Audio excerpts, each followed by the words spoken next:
Hi, guys. Tonight, we're going somewhere lit by a different kind of light.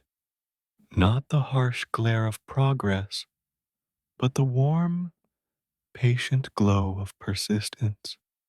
We're going to walk through workshops that smell of chemicals and possibility, through basements where boys questioned darkness, through laboratories that stayed awake while the world slept, chasing something that seemed impossible until it wasn't.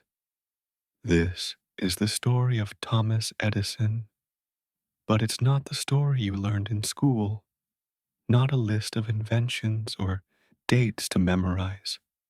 It's something softer than that, something more like watching candlelight flicker than reading about electricity, a journey through the sacred work of failure, through the patient accumulation of understanding, through the thousand darknesses that came before dawn. So let the day dissolve. Let your thoughts slow like wax cooling. Let the noise fade into something gentler, something more like wondering than knowing. We have 12 chapters ahead, 12 meditations on light and shadow, on the distance between impossible and inevitable, on the beautiful persistence that refuses to accept darkness as destiny. We begin in a basement, with a boy and his volatile saints, with glass jars labeled in careful handwriting, with the first sparks struck from curiosity and copper wire, because sometimes the future begins in the smallest spaces, in the questions asked by voices too young to know what's supposed to be impossible. Close your eyes if you want. The story will find you. Let's begin. In a Michigan basement, beneath floorboards that creaked with domestic rhythm, a boy built altars to invisible forces. This was the 1850s, when the world still moved at the pace of horses, when night meant darkness, absolute for most families, when electricity was laboratory curiosity rather than household servant. But in that cellar, something was stirring, a conversation between a curious child and the hidden principles that governed matter and energy. Glass vials lined wooden shelves like prayers written in copper and acid. Each one held possibility, sulfuric acid and zinc plates, copper wire and mysterious powders whose names he learned from borrowed books. His mother descended the stairs with candles, finding him bent over his experiments, his hands stained with chemicals, his attention so complete that he barely noticed her presence. This was not play, though adults might have mistaken it for such. This was communion with something older than language, more fundamental than any lesson taught in schoolrooms. The jars bore labels in a child's careful hand: poison, danger, do not touch. But what he truly guarded was not toxin. It was the threshold between darkness and understanding, the fragile space where questions become experiments, and experiments sometimes become answers. Each chemical marriage, each spark coaxed from metal, whispered of a world where night need not reign unopposed, where human ingenuity might push back against the ancient darkness, where light might become something other than flame, something cleaner, safer, more obedient to human will. The neighbors spoke of explosions, of sudden cracks that rattled windows, of smoke rising from cellar grates, of stains that appeared on the foundation stones and would not wash away. They spoke with concern or amusement or annoyance, depending on their proximity to the boy's experiments. But none of them understood what was actually happening in that underground chamber. In that cellar's dim enclosure, something stirred that would later illuminate cities. The boy did not yet know he was building the future. He knew only the sacred silence between one failed experiment and the next attempt. The way darkness teaches patience, the way mystery demands devotion, the particular quality of attention required when working with forces that could burn or shock or explode if handled carelessly. His mother understood, though. She had been a teacher before marriage, and she recognized the quality of his concentration. When the schoolmaster complained that young Thomas was too slow, too easily distracted, she withdrew him from the formal education and taught him herself. She gave him books, chemistry, physics, whatever she could find. She gave him space to experiment. She gave him permission to fail, which is perhaps the greatest gift any teacher can offer. When his family moved, they left behind scorched tables and shelves empty of their volatile saints. The apparatus was packed or abandoned.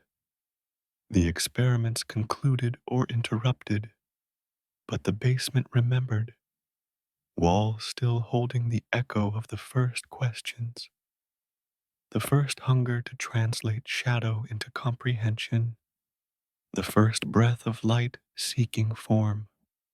Years later, when he had become famous, when his inventions had transformed daily life for millions, reporters would ask about his childhood. He would speak of that basement sometimes, of the experiments that failed and the few that succeeded, of the patient work of learning through doing, of asking questions and testing answers, of the slow accumulation of understanding that happens when curiosity is given space and time and permission to explore. The cellar where lightning was tamed is gone now. The house was torn down or modified beyond recognition. But what began there persists. In every electric light, in the infrastructure that powers modern life, in the conviction that darkness is not destiny, but simply the absence of sufficient persistence, in telegraph offices, smelling of oil and thunderstorms. He learned the language of electricity, dots and dashes like ancient Morse, speaking through copper veins.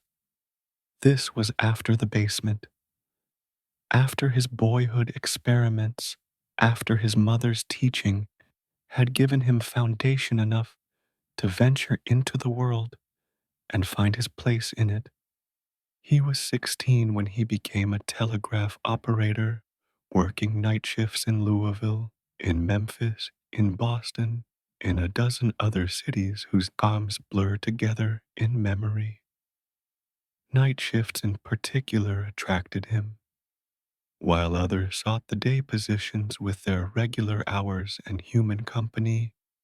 He requested the darkness, the late shift, the graveyard watch, the hours when most of the world slept and the wire carried only essential messages, distant and spare, like stars in a vast empty sky.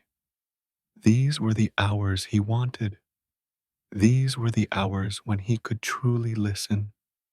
The wire carried news of distant wars, births, deaths, all humanity compressed into rhythmic pulses. A dot was a brief closure of the circuit. A dash was a longer communion, and the silence between them was where meaning lived. He could read the patterns without writing them down, his hand moving in sleep rhythms, translating invisible currents into meaning faster than most operators could manage with full attention. But what fascinated him was not the messages themselves, not the grain prices or the battle reports, or the births and deaths that compressed entire human dramas into telegraphic brevity. It was the silence between them, the waiting, the potential. In those gaps, when the wire hummed with possibility but carried no actual signal, he heard whispers of what electricity might become if freed from mere words. Other operators played cards during the quiet hours, drank coffee, complained of boredom, watched the clock until their shifts ended and they could return to boarding houses and ordinary sleep. But he remained bent over his instruments, improving them, questioning them, coaxing from them capabilities their makers never imagined. He was fired more than once from the Western Union office in Louisville. Experiments that melted insulation, that sent confusing signals down the line from positions in Memphis and Indianapolis. Always the same pattern, hired for his obvious skill, his ability to read Morse faster than almost anyone, then dismissed for his inability to leave well enough alone, for his compulsion to tinker and modify, to ask questions the machinery was not designed to answer. But each dismissal was also liberation. Freed from one station, he would drift to another city, another night shift, another opportunity to continue his real work, which was not the transmission of other people's messages, but the interrogation of electricity itself, the patient questioning of current and wire, and the mysterious principles that governed their interaction. The telegraph key became his rosary, each click a meditation on distance and connection, on how thought might travel without body, how presence might persist across absence. In shabby boarding houses, he dreamed in Morse code, his fingers twitching with phantom messages from a future only he could hear approaching through the wire. He was teaching himself, really. The formal education had ended after just a few months of schooling, but the telegraph offices became his university. Every night shift was a seminar in electrical principles. Every modification to the equipment was an experiment. Every observation was data point in a larger investigation that he was conducting without explicit permission or formal structure. Where others saw the telegraph as merely tool for transmitting information, he saw something more, a window into the nature of electricity itself, a demonstration of principles that might be applied in other ways, for other purposes. If electricity could carry dots and dashes across hundreds of miles, what else might it carry? If current could be interrupted rhythmically to create code, how else might it be modulated, varied, made to dance with more complex information? The questions accumulated like pressure behind a dam, and the wire kept singing its binary song, teaching anyone patient enough to listen that electricity was not just curiosity or laboratory phenomenon, but force that could be harnessed, directed, made to serve human purposes that went far beyond the simple telegraph systems of the 1860s. When the first phonograph spoke, when his own voice returned to him across the impossible gulf between speaking and hearing, those present fell silent with something near to fear. This was November 1877, in a workshop that smelled of machine oil and wood shavings, in rooms where the impossible was regularly attempted and occasionally achieved. He had wrapped tin foil around a cylinder, crude work really, the kind of assembly that looks like it might fall apart if handled roughly.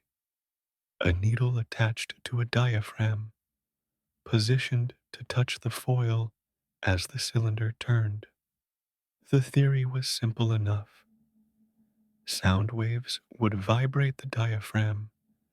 The needle would indent the soft metal, creating a physical record of acoustic pressure.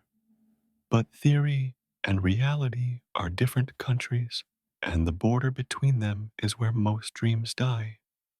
He had tried this before, had imagined it many times, but imagination is cheap. Actually, making it work required the accumulated understanding of years, the knowledge of materials gained from countless experiments, the mechanical skill developed through building and rebuilding apparatus, the persistence to continue even when theory suggested the idea should work, but practice kept failing to confirm. He leaned close to the apparatus. His assistants gathered around, skeptical but curious. They had seen him fail at 1,000 things. They had learned to maintain appropriate doubt while remaining open to surprise.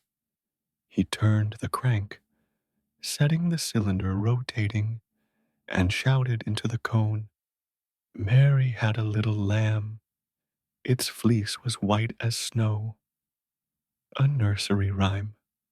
The first words humanity would successfully trap and preserve, not a profound statement or poetic verse, not a declaration of love or a prayer or anything particularly meaningful, just a children's song, simple and familiar, chosen perhaps because its simplicity would make success or failure immediately obvious. The cylinder completed its rotation. The needle had traced its path through the soft tin foil, leaving grooves too small to see, but deep enough to feel if you ran your finger lightly across the surface. Now came the moment of truth, or the moment of failure, as had happened so many times before. He moved the needle back to the beginning of the groove, adjusted something, and turned the crank again. And the machine spoke. Mary had a little lamb. The voice was thin, metallic, barely recognizable as human. It sounded like it was coming from very far away, or from underwater, or from some other realm where sound behaves differently than it does in our ordinary world. But it was unmistakably his voice, his words, his breath, captured and returned. One of the assistants backed away from the table. Another made the sign of the cross. This was 1807, a world still half convinced that certain boundaries were meant to remain uncrossed. that some mysteries were sacred and should not be violated by human ingenuity. The human voice was breath and spirit combined, the very essence of living presence. It existed in the moment of speaking, and then it vanished, returned to whatever realm from which it came, until now. The room filled with a sacred uncertainty. What boundary had they crossed? If sound could be held, if the voice could persist beyond the breath that shaped it, what did this mean for all the voices that had faded into history? What did it mean for every singer who had died, every speech that had been lost, every lullaby that had vanished with the grandmother who sang it? In his workshop at Menlo Park, he played with death's reversal, making the absent present, the past speak into the now. He played the recording again and again, obsessed with this new miracle. Visitors watched the needle trace its spiral path and wept, though they could not say why. Perhaps they sensed that something fundamental had shifted in the relationship between humanity and time. Some claimed it was ungodly to trap the human voice, that he had stolen something meant to vanish. But Edison saw only possibility, singers who would never age, speeches that would outlive their speakers, lullabies that might comfort great grandchildren who would never meet the grandmother who sang them. The tinfoil wore out quickly, the voice degrading with each replay until only whisper remained, then silence. But he had proven the impossible possible, had shown that air's vibration could be frozen into substance.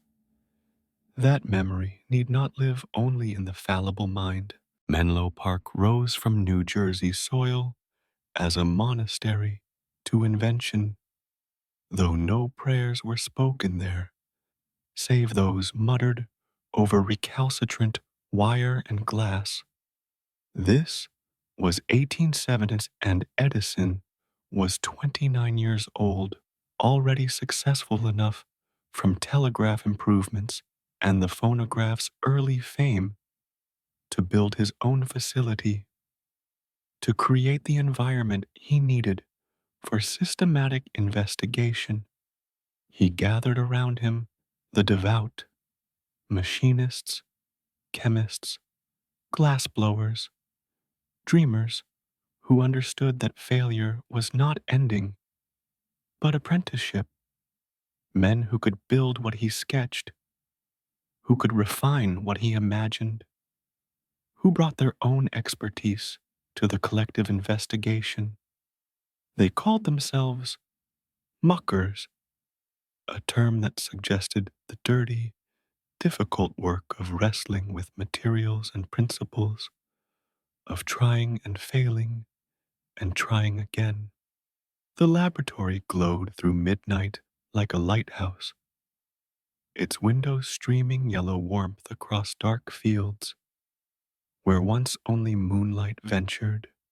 Inside, benches crowded with apparatus, with experiments in various stages of becoming, glass vessels and copper wire, chemicals and batteries, mechanisms in various states of assembly or disassembly, the accumulated tools of systematic investigation. Some called it a factory, but it was more like a garden where impossibilities were cultivated, pruned, coaxed toward bloom.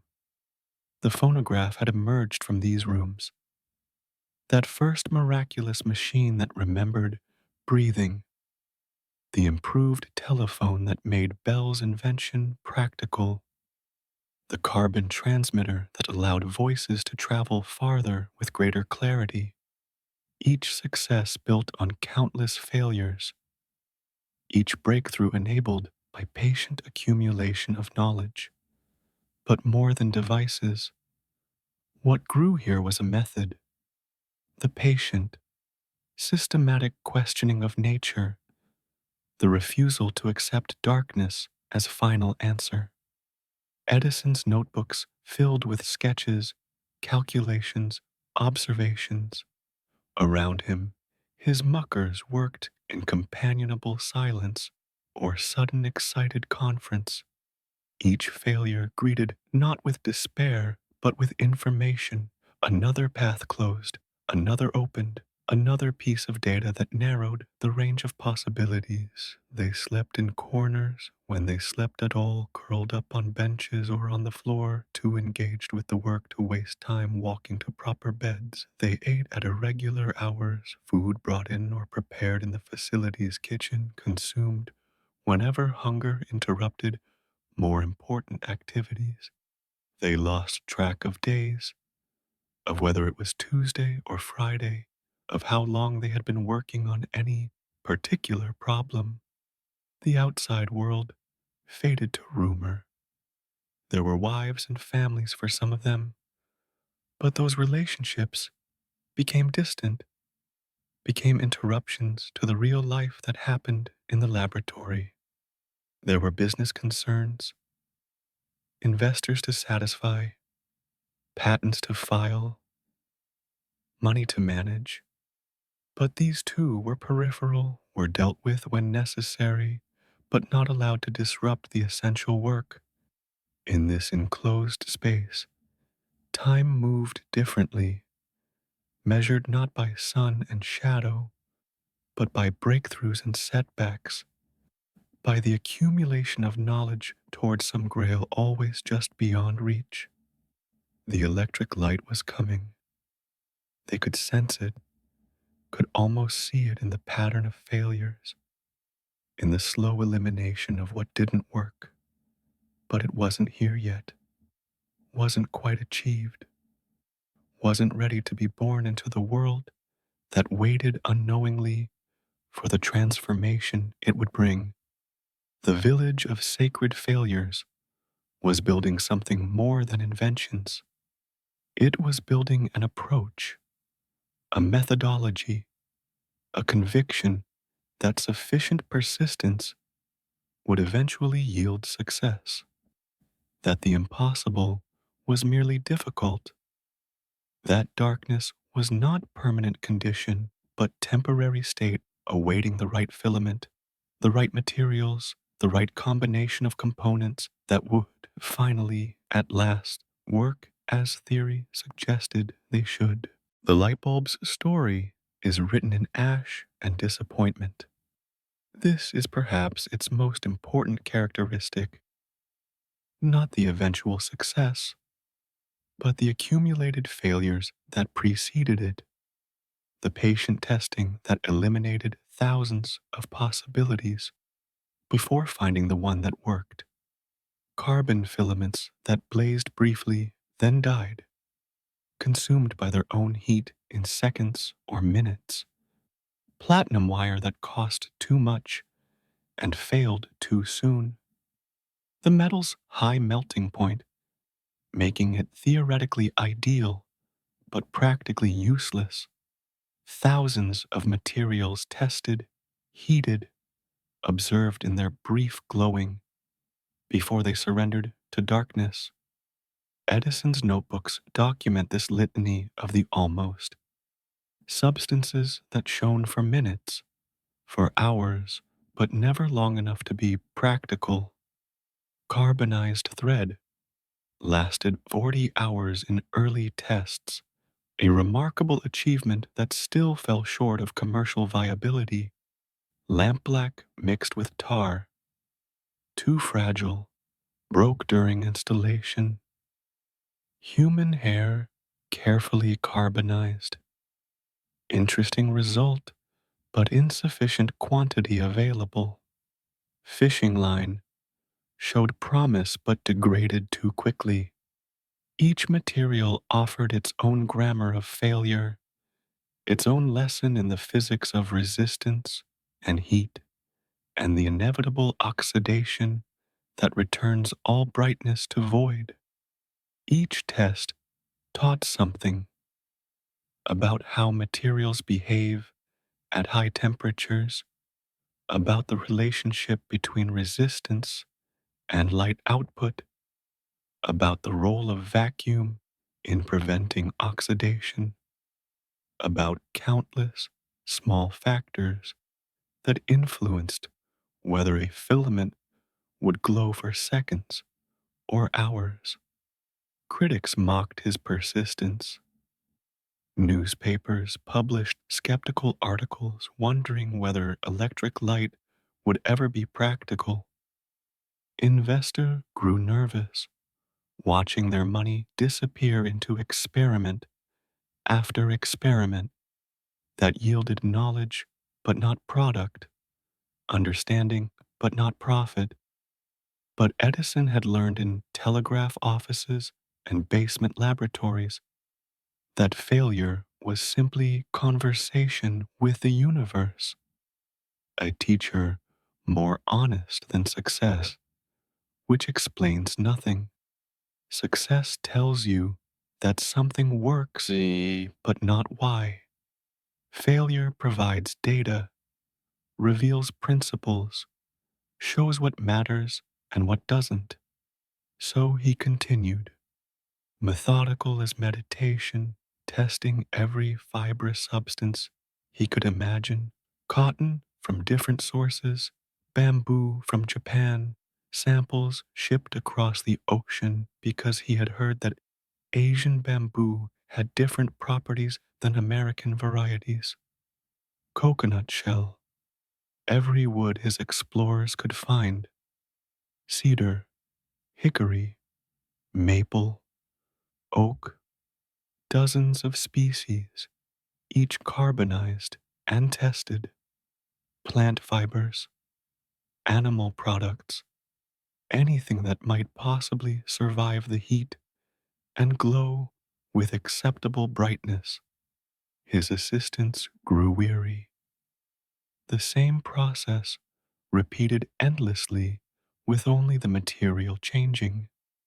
Prepare the filament, mount it in the glass bulb, evacuate the air to create vacuum, because early experiments had proven that oxygen was the enemy, that even a little air inside the bulb would cause the filament to burn away almost instantly.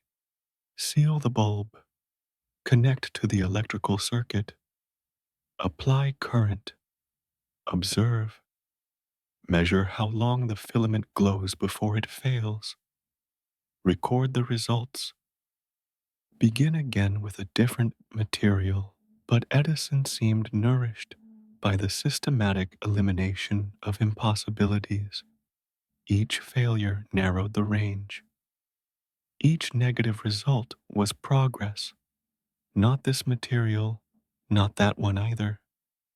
The possibilities shrinking until only the correct answer remained. Then, finally, carbonized bamboo, not the first bamboo tested.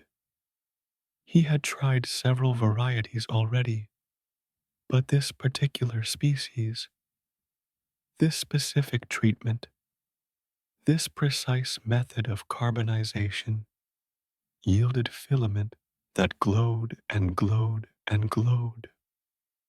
Hour after hour, patient and yellow warm as the sun had once been before humanity discovered fire, before fire was made portable, electric, obedient. The bulb burned for 1,400 hours in that first test, almost 2 months of continuous operation, a small captive star, proof that darkness was not destiny, but only the absence of sufficient persistence. The impossible had become actual through the patient accumulation of understanding, through the systematic testing that refused to accept failure as final, through the conviction that somewhere among all the materials Earth offered, one would work if only they tested long enough, carefully enough, systematically enough. Pearl Street Station in Manhattan, September 1882. The moment the modern world began, though few who witnessed it recognized the boundary they were crossing. There was no ceremony, no ribbon cutting or grand speeches, just a man's hand on a switch, the closing of a circuit, and 400 lamps blooming into light across lower Manhattan like flowers opening to a sun that rose not from the horizon but from beneath the city streets. Underground cables snaked through city earth, connecting Edison's generators to buildings that had never before known light without flame. The cables had been laid carefully, buried in trenches, insulated against moisture and accidental contact, part of an infrastructure that would become invisible precisely because it worked so well that people would forget it existed. Before this moment, electric light had been curiosity, demonstration, the kind of spectacle that drew crowds to exhibitions where arc lights, bright enough to hurt the eyes, showed that electricity could produce illumination, but at such cost and with such difficulty that no one seriously proposed it for ordinary use. Gaslight ruled the evening hours, yellow and wavering, requiring careful tending, always carrying the whisper of danger, because flame and fuel meant the constant possibility of fire. But what began that September afternoon was different. This was not spectacle. This was infrastructure. The quiet revolution that happens when the experimental becomes the assumed, when the impossible transforms into the merely ordinary. At 3 o'clock, somewhere in the basement machinery of Pearl Street Station, the switch closed. In that instant, current began flowing through underground cables, branching and dividing, following paths carefully planned to bring power to specific addresses, specific buildings, specific rooms where incandescent bulbs waited in their sockets like seeds, waiting for signal to bloom. In the offices of the New York Times, editors and typesetters glanced up as the bulbs flickered to life. Steady light, white and clean and constant.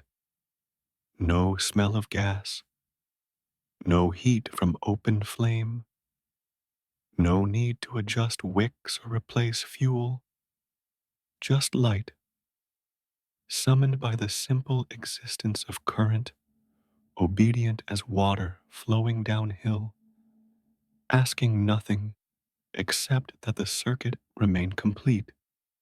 In J.P. Morgan's mansion, that temple to wealth and power where decisions affecting entire industries were made, the electric lights glowed in their crystal fixtures.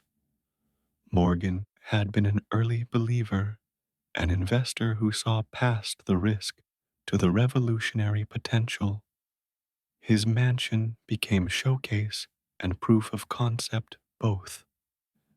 No flame, no smoke, no fear of fire catching, just steady, clean radiance, summoned by invisible current, flowing through buried copper veins. The city had been gaslit before, yellow, wavering, dangerous. This new light was different, white, constant, controllable. It did not care for wind or rain. It asked only for current and would burn until commanded otherwise.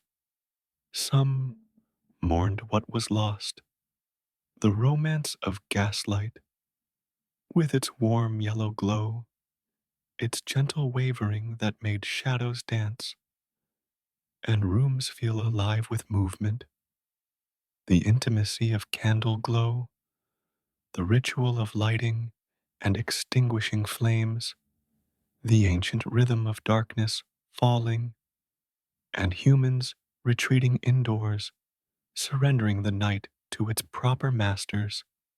But most simply switched on lamps and forgot what miracle they commanded, how many failures and fortunes had been necessary to make this casual gesture possible, forgot the thousand darknesses that had preceded this dawn, forgot that what seemed obvious now had been impossible just years before, that the electric light had required systematic investigation and patient persistence, and the willingness to test thousands of materials before finding the one that worked. Edison walked the streets that first night, watching his lights bloom in windows, claiming the dark for human use.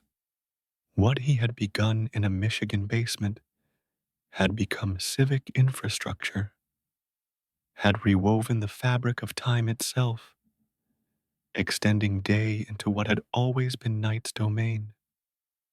The ancient tyranny of darkness had been challenged, had been shown to be not permanent condition, but temporary state, awaiting sufficient technology to overcome it.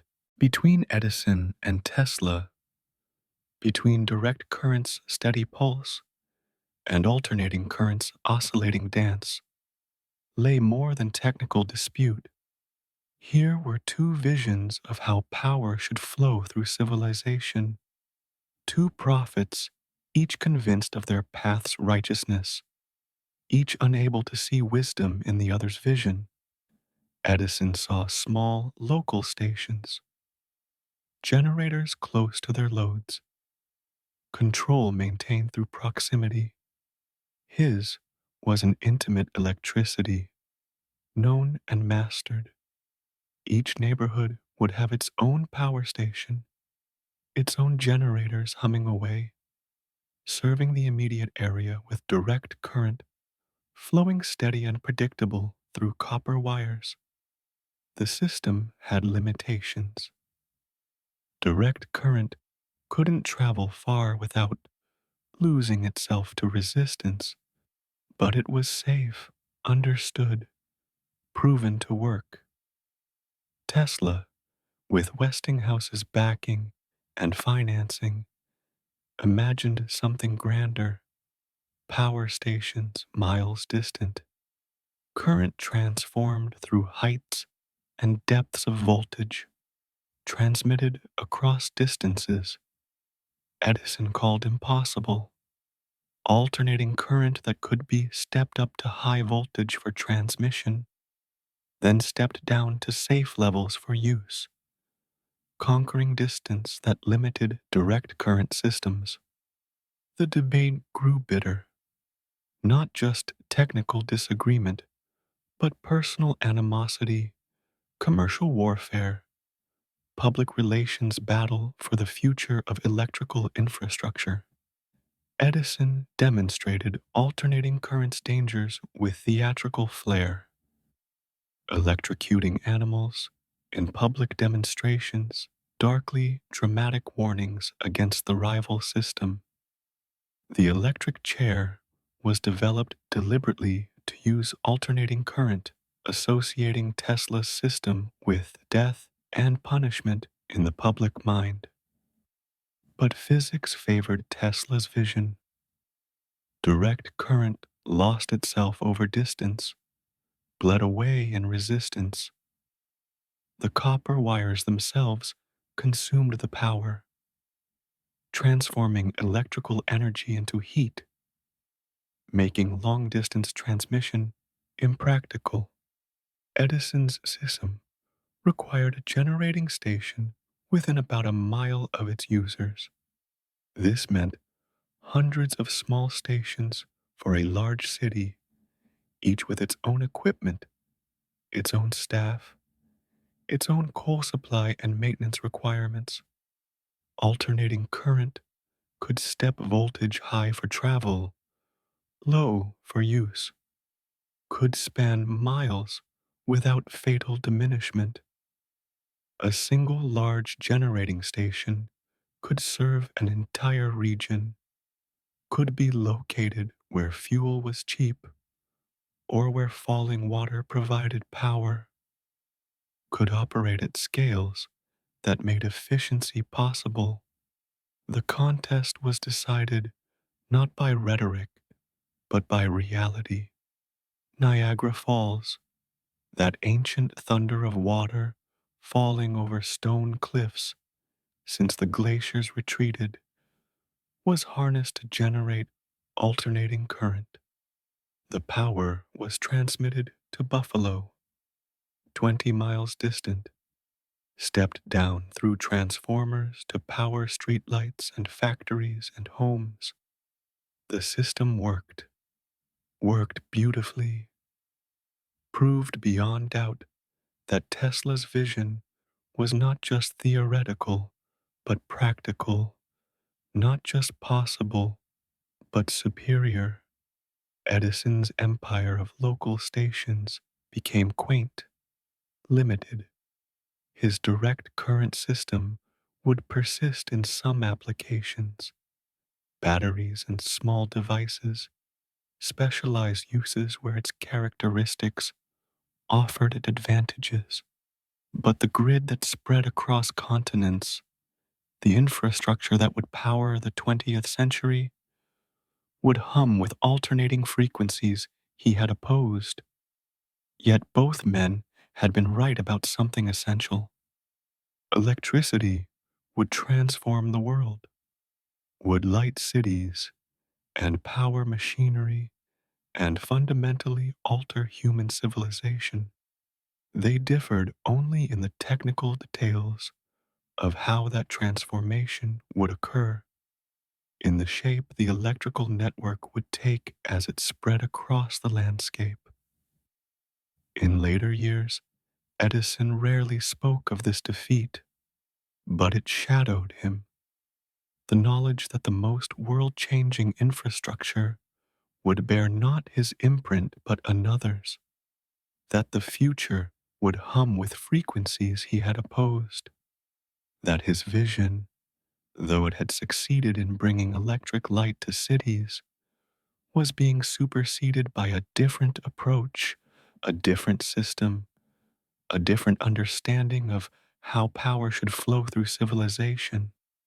The war of currents was decided by physics and economics, by the simple fact that alternating current could do what direct current could not: travel distances that allowed centralized generation, that made efficient use of resources possible, that provided the foundation for the electrified world we inhabit today.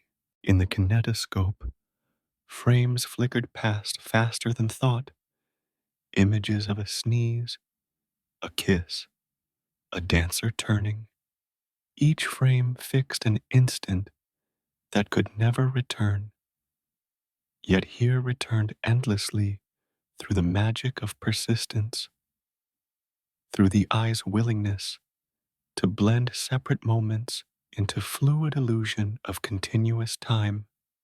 This was the early 1890s, and motion pictures were emerging from multiple sources, from many minds working on the problem of how to capture and replay movement. Edison had not invented them alone. Many hands, many minds contributed to this particular miracle, but he systematized them, made them practical, transformed them from laboratory curiosity to commercial entertainment. He housed them in arcades, In kinetoscope parlors where people paid nickels to peer through viewfinders at loops of living moments. The kiss scandalized some.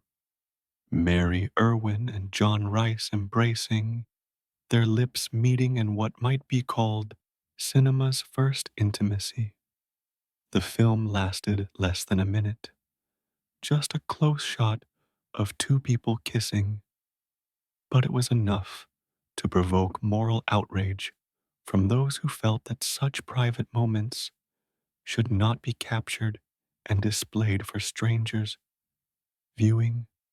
Others came to watch acrobats performing in impossible feats of balance and strength, strong men lifting weights that seemed too heavy for human muscle, trains arriving at stations, the locomotive growing larger in the frame until some viewers instinctively drew back, convinced despite all logic that the metal beast would burst through the screen.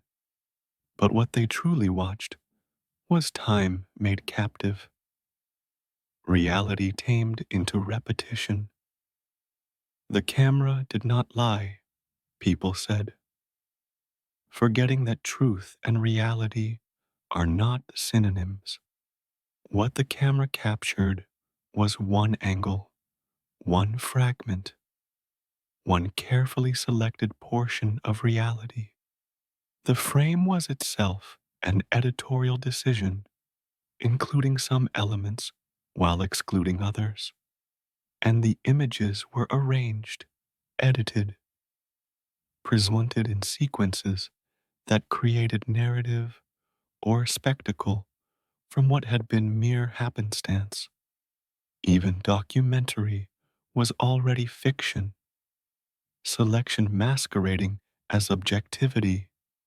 Even the most straightforward recording of an actual event became interpretation through the choices made about where to point the camera, when to start and stop recording, which portions to show and which to leave unseen.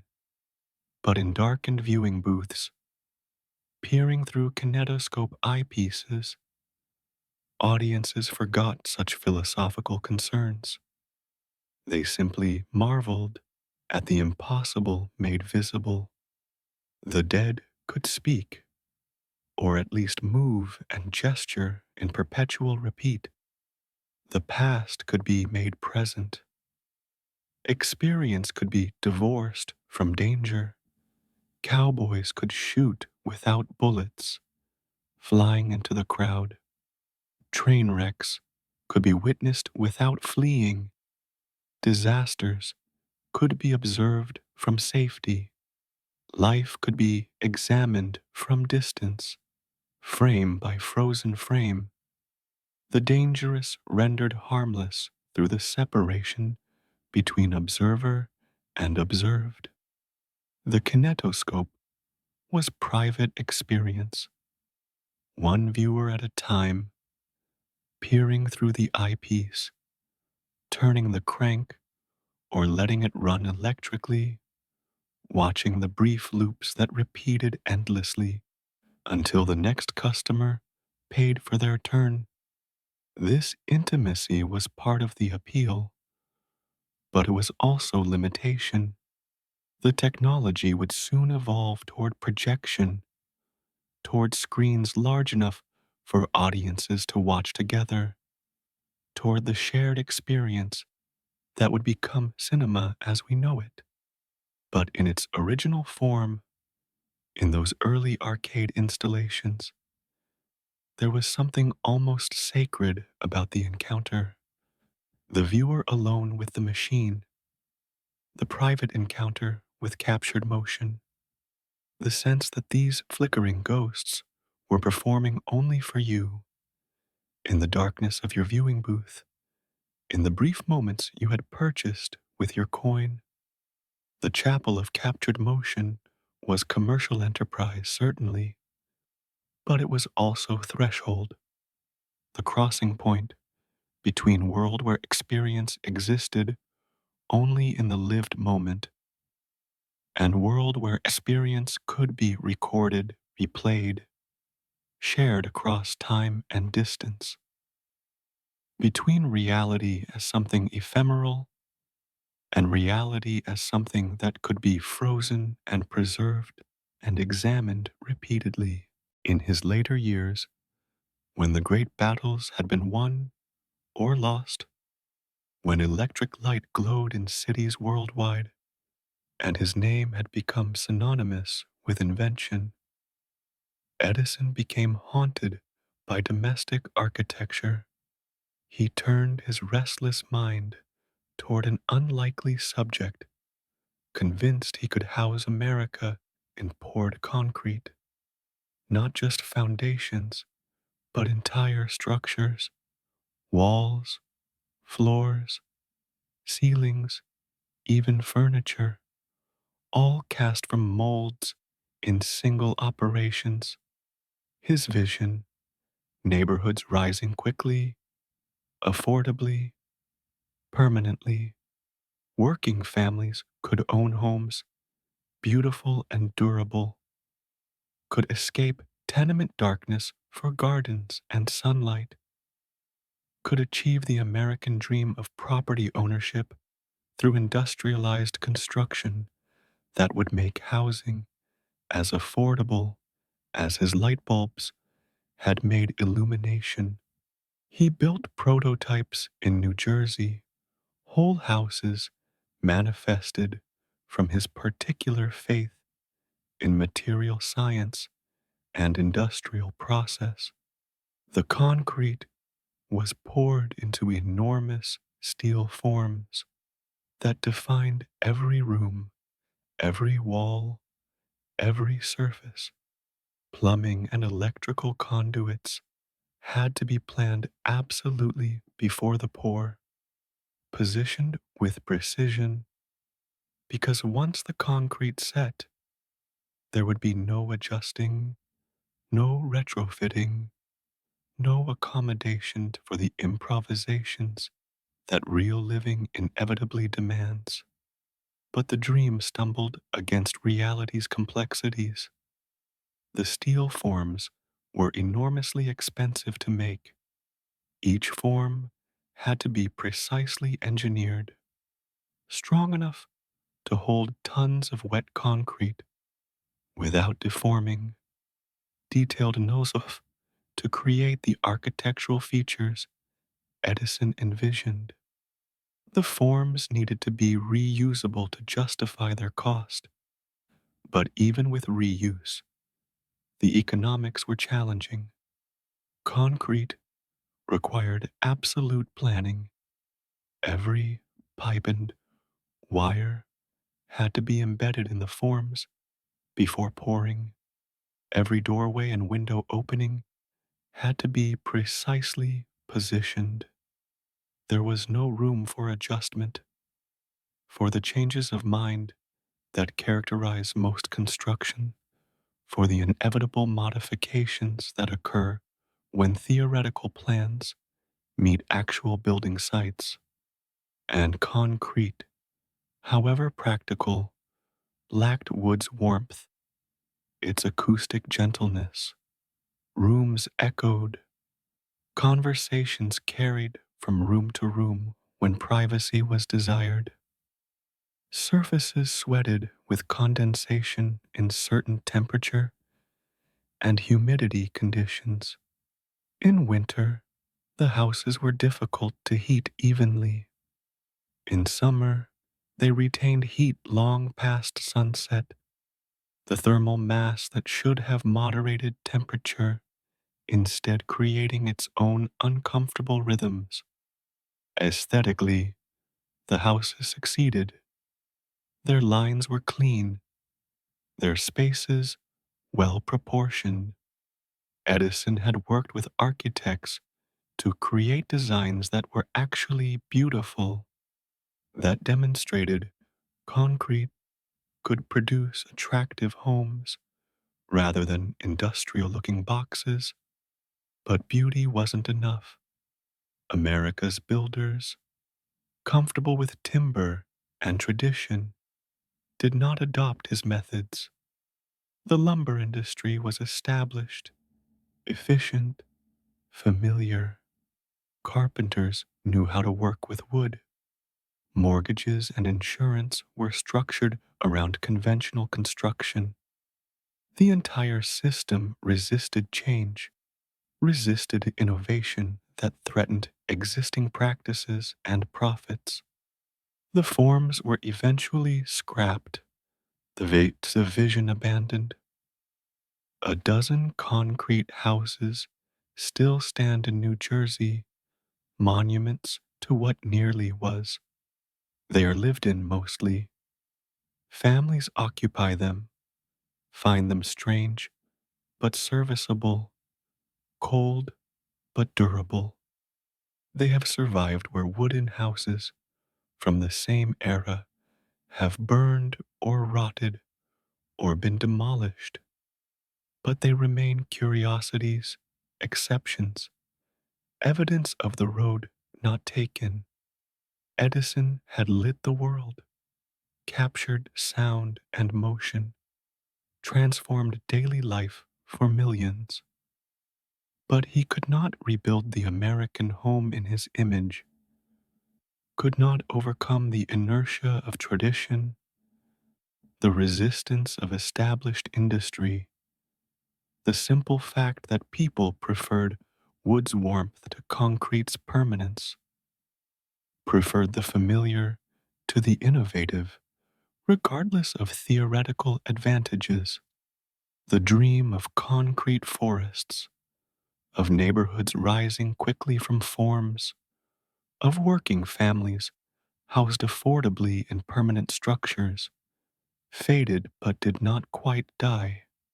Elements of the vision persisted in other forms, in the industrialization of construction that continued through different methods, in the ongoing effort to make housing more affordable through efficiency and standardization. But the concrete forests themselves remained unbuilt, remained possibility rather than reality, remained another example of how even genius encounters limits, how some innovations fail, not because they are unsound, but because they cannot find their place in the complex web of economics and culture and tradition that determines what gets built and what remains forever on the drawing board. In his 70s, when most men turned toward rest and reminiscence, Edison turned instead to plants, to gardens that were laboratories, to the systematic investigation of thousands of species for their latex content, their potential to free America from dependence on imported rubber. This was after the electric light, after the phonograph, after the motion pictures, after most of his fame and fortune had been secured. But retirement held no appeal for a mind that had never stopped questioning, that saw problems everywhere and could not resist trying to solve them. Rubber had become strategic necessity.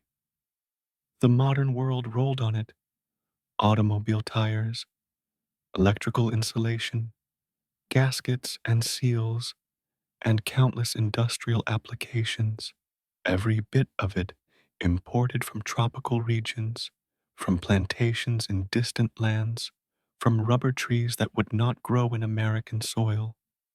The dependence troubled him in the way that unsolved problems always troubled him.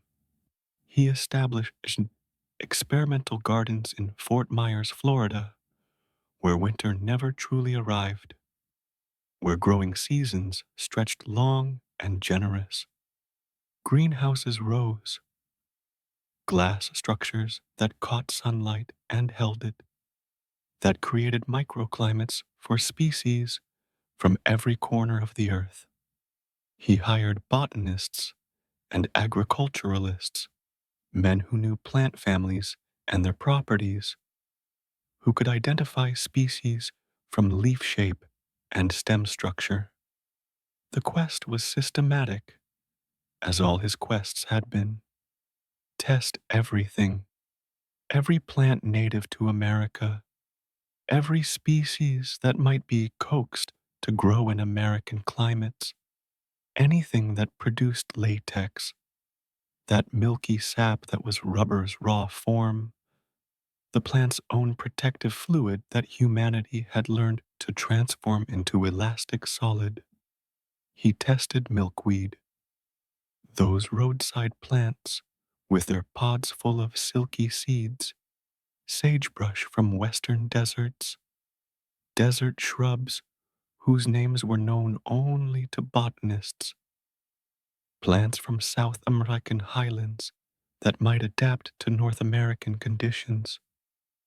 His laboratory accumulated specimens like a botanical museum, dried samples, liquid extracts, measurements of latex content recorded in notebooks that grew thick with observations. Each plant offered its own lesson. Some produced copious latex, but of quality too poor for manufacturing. Others yielded excellent rubber, but in quantities so small that commercial harvesting would be impractical. Some grew too slowly, some required too much water, some refused to thrive outside their native ranges, no matter how carefully they were tended. But goldenrod showed promise.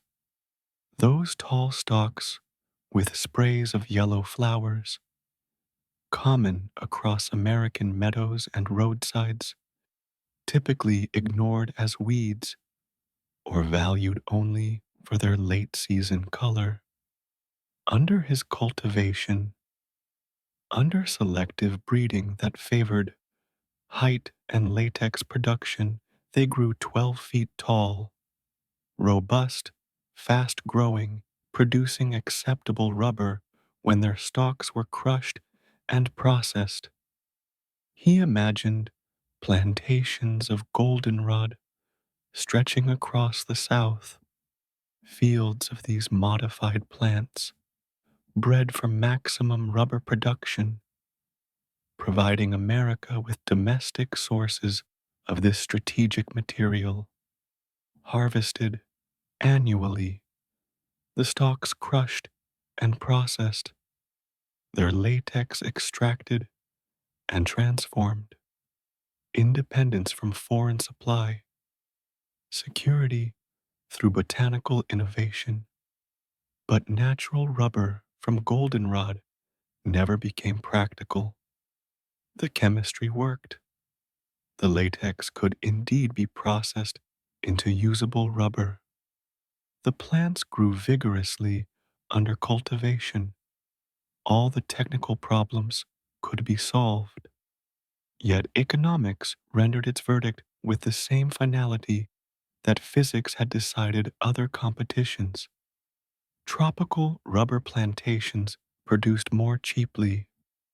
The vast acreage required for goldenrod cultivation could not compete with established production methods. And even as he worked, synthetic rubber was emerging from chemical laboratories, petroleum derived, consistent in quality, independent of plant cultivation entirely. The future of rubber would be chemical rather than botanical, would be synthesized rather than grown, would come from oil refineries rather than from fields of goldenrod reaching 12 feet toward Florida skies. Yet Edison's botanical obsession was not wasted. He had systematically cataloged American flora, had proven what was possible even if not profitable, had left notebooks full of observations future researchers might someday need. And there was something beautiful in the image. The aged inventor, partially deaf, walking through gardens of experimental plants, touching leaves, measuring stalks, still seeking answers in nature's vocabulary, still convinced that the right question, patiently posed, would eventually be answered by the patient world. His final experiments concerned death itself, or rather, what might lie beyond it. This was the 1920s, near the end of his life, and Edison spoke publicly of designing apparatus to contact the dead, to translate whatever signals spirits might send into detectable physical phenomena. Critics scoffed. Scientists sighed. The public didn't quite know what to make of it. Was this serious investigation or elaborate joke? Was the great inventor genuinely pursuing communication with the dead? Or was he testing the boundaries of credibility, seeing how far his reputation for achieving the impossible would carry public belief? But he seemed serious, or claimed to be. If sound waves could be captured by phonograph, if their vibrations could be frozen into wax and later recalled, why not the subtle energies that consciousness might radiate? If light could be transformed into electrical current, current into motion, motion into preserved images, why not the faint signals that the departed might send from whatever realm they now inhabited? He imagined devices of extreme sensitivity, apparatus so delicate they could detect the faintest whispers from dimensions beyond ordinary perception, equipment that would translate whatever ethereal frequencies spirits employed into measurable physical phenomena, electrical pulses, perhaps, or thermal variations, or some other manifestation that could be recorded and analyzed. His notes mention life units, fundamental particles of existence that might persist beyond the body's failure, not soul in the religious sense, not consciousness as philosophers debated it, but something more physical, more material, irreducible elements of being that might obey natural laws, not yet discovered, that might exist in states science had not yet learned to measure. If such particles existed, if they retained some coherence after death, then sufficient sensitivity might detect them, might record their presence, might even establish communication. The apparatus would need to be extraordinarily sensitive, capable of detecting signals far weaker than anything current instruments could measure.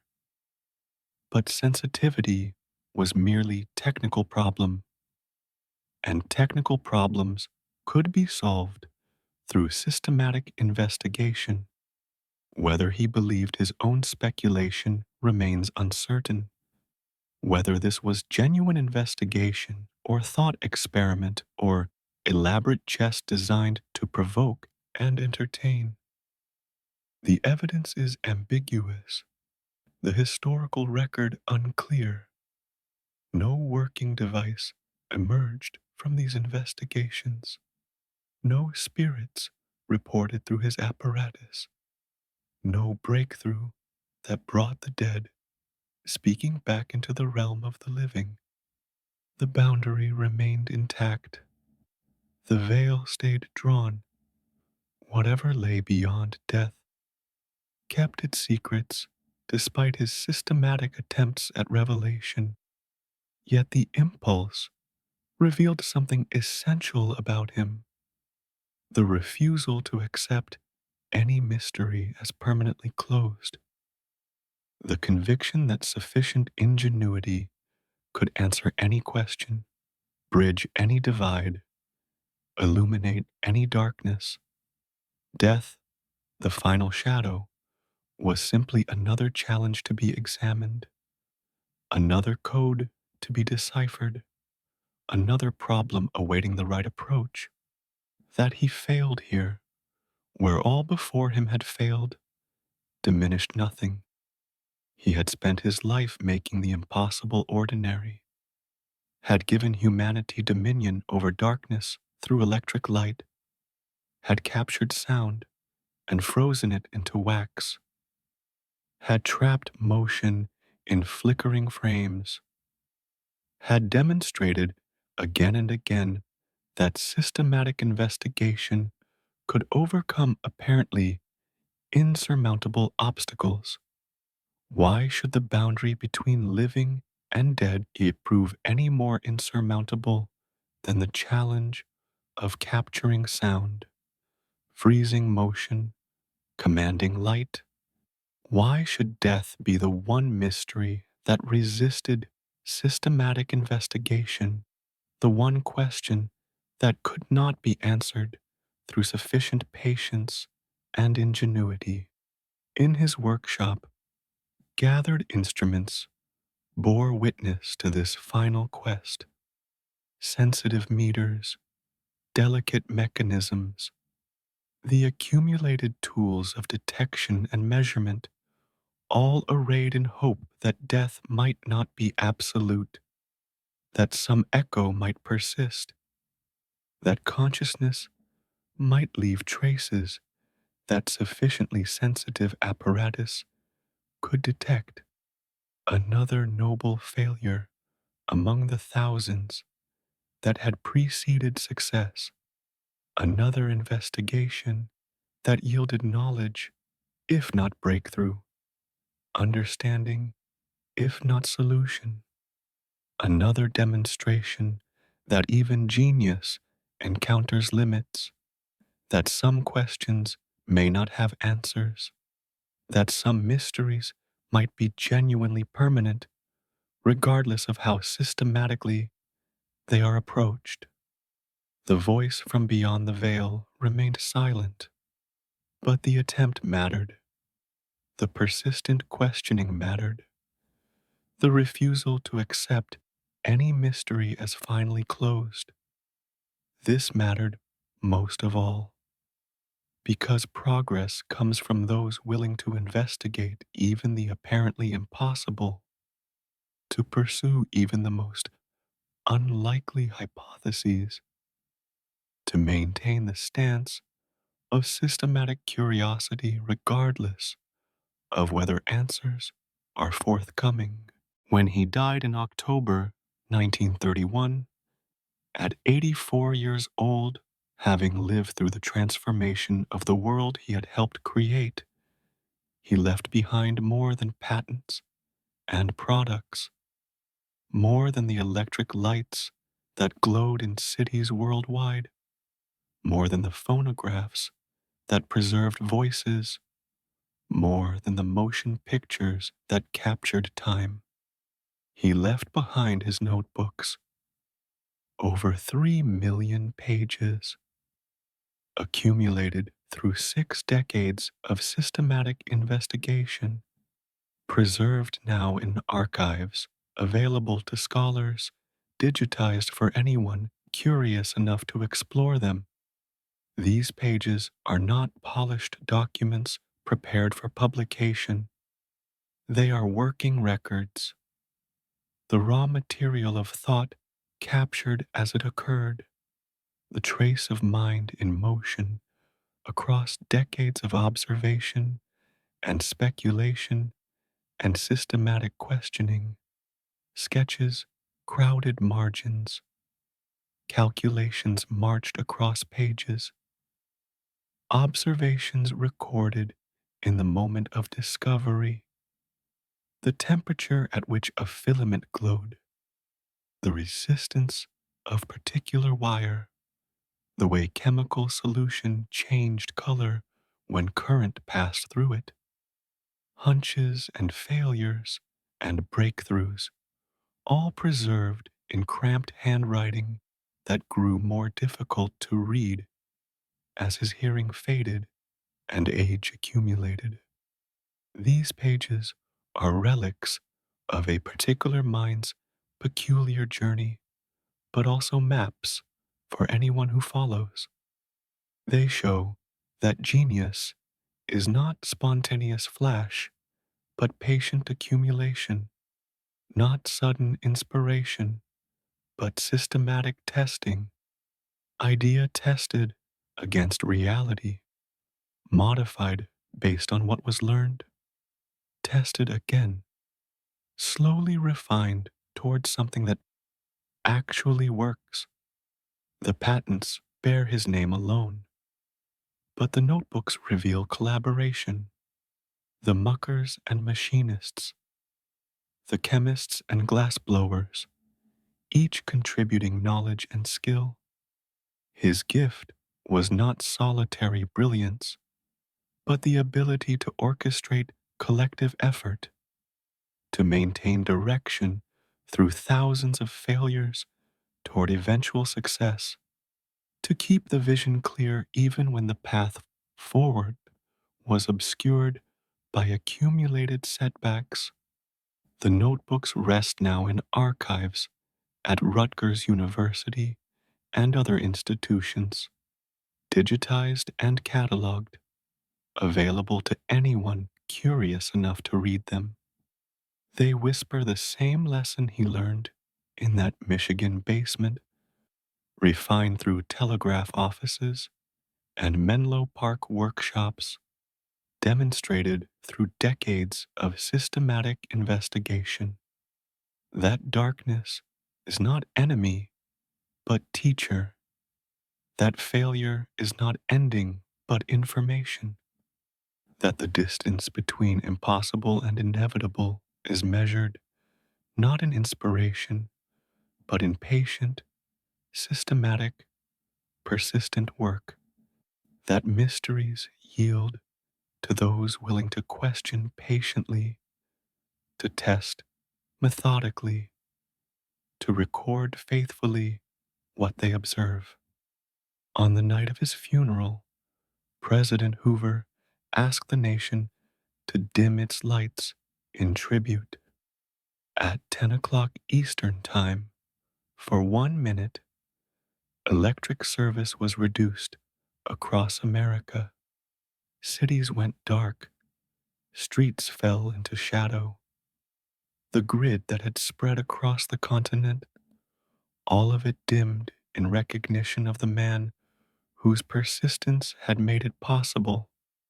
Then the lights came back on, as they always had, as they always would, obedient to the simple closing of circuits, responding to human will made manifest through copper wire and carbonized filaments, pushing back darkness just as they were designed to do. Perhaps this was the most fitting tribute, not permanent darkness in his memory, but temporary dimming followed by renewed illumination, because his legacy was not darkness conquered, but the proof that darkness could be conquered. Not the absence of night, but the tools to transform night into day at human convenience. Not the mystery solved, but the demonstration that mysteries yield to systematic investigation. The library of persistent light exists not in any single building, but distributed across the infrastructure he helped create, across the notebooks and patents and working devices that survive, across the collective memory of what one person's systematic persistence accomplished. 3 million pages documenting the journey from basement chemistry to electric grid, from boyhood questions to civilization transformed. Where wonder lived, marks remain, in notebooks preserved and digitized. in lights that continue burning, in the conviction that darkness was never destiny, that the impossible was merely the not yet accomplished, that sufficient devotion to systematic investigation would eventually translate shadow into comprehension, ignorance into understanding, the distance between what is and what might be into the illuminated present we inhabit. The library persists, patient, available, teaching still the lesson of persistent light, that progress comes not from genius alone, but from systematic effort, not from inspiration, but from accumulated observation, not from sudden breakthrough, but from the patient elimination of what doesn't work until only what does remains. Rest now. Let the light fade gently. Let the questions dissolve into sleep. The laboratory closes. The notebooks rest. The lights burn steady, patient, eternal. Where genius worked, illumination persists. And in that persistence, wonder lives, soft, warm, inviting us to see what he saw. That darkness is temporary, that mysteries yield to patient inquiry, that the future belongs to those willing to question systematically, persistently, devotedly. The thousand darknesses are past. The dawn has come. The light remains. Good night.